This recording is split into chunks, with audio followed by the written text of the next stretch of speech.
I remember a story a man from UDP once told me. As a young boy, he would go to school past an old temple where his father was a priest.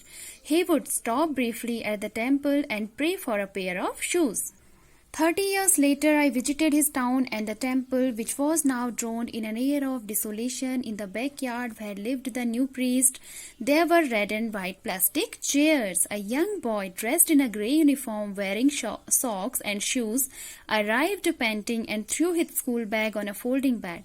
Looking at the boy, I remembered the prayer another boy had made to the goddess. When he had finally got a pair of shoes, "Let me never lose them," the goddess had granted his prayer. Young boys like the son of the priest now wore shoes, but many others like the ragpickers in my neighborhood remained shoeless.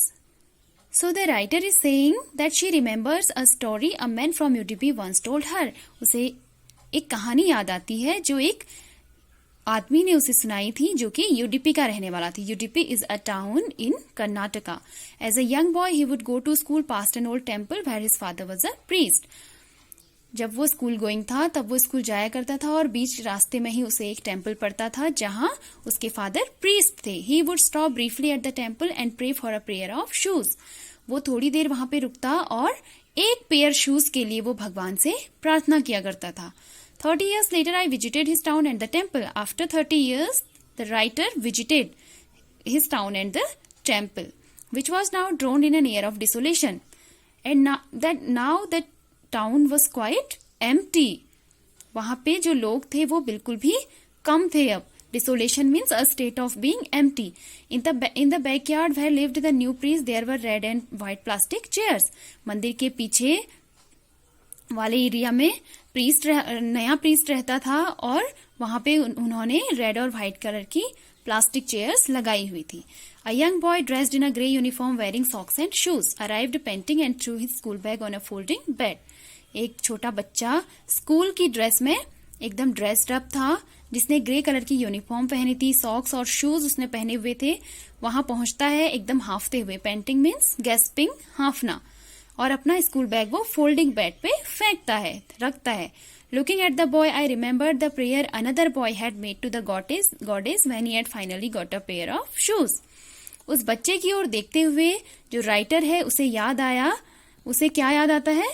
उसे उस बच्चे की prayer याद आती है जिसने goddess से finally एक जोड़ी जूते मिलने के बाद उसने गॉडेस से फिर से प्रेयर की थी. Let me never lose them, that he may never lose them, कि वो फिर से उन जूतों को न खोए, उसके जूते हमेशा उसके पास रहें और वो कभी भी बेयरफुट ना रहे. कि भगवान करे कि उसके जूते कभी न खोएं, ऐसी उसने प्रार्थना की थी. The goddess had granted his prayer, और गॉडेस ने भी उसकी प्रेयर को मान लिया था. और ये बात एकदम प्रूव हो रही थी जब राइटर ने नए प्रीस्ट के बच्चे के पैर में सॉक्स और शूज देखे. Young boys like the son of the priest now wore shoes. Priest के बेटे की तरह अब ऐसे छोटे छोटे बच्चों के पास तो शूज थे.